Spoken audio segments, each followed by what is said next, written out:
The silence that changed everything. She left school and never came home. This is the case of Junko Furuta, 1988, Japan, a normal teenage girl.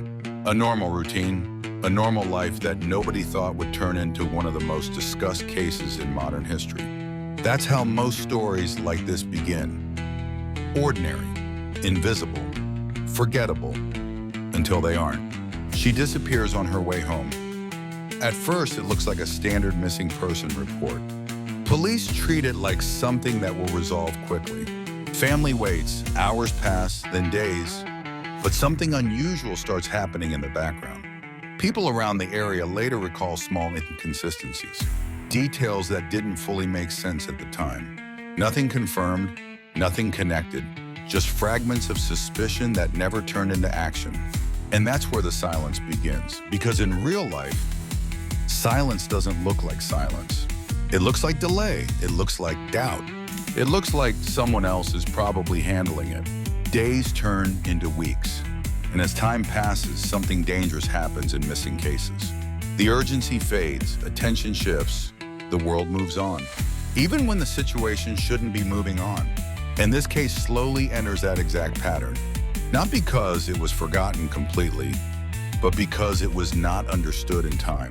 Meanwhile, behind the surface of normal life, something serious was unfolding. A situation that would later shock an entire country when revealed.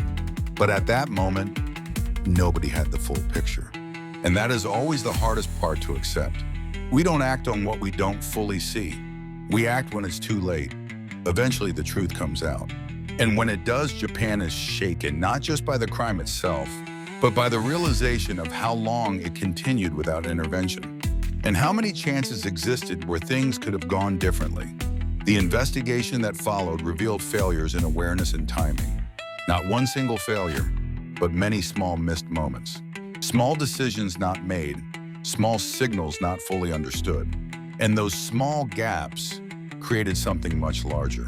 After the case becomes public, it spreads far beyond Japan. It becomes one of the most discussed criminal cases in modern history. Because it is no longer just about what happened. It becomes about what didn't happen in time. About how people interpret warning signs. About how humans tend to assume danger will be handled by someone else. And that assumption is where everything breaks. Because silence is never neutral. Silence always has weight. It always leads somewhere, and in this case, it led to one of the most studied failures of awareness and intervention. Even today, the case of Junko Furuta is discussed for reasons beyond the event itself. It is discussed because it exposes a pattern that exists in many real-life situations. People notice something, they feel something is wrong, but they hesitate, they wait, they assume, and in that delay, everything changes. The final question this case leaves behind is not about the past. It is about the present. How many signs does it take before action is taken?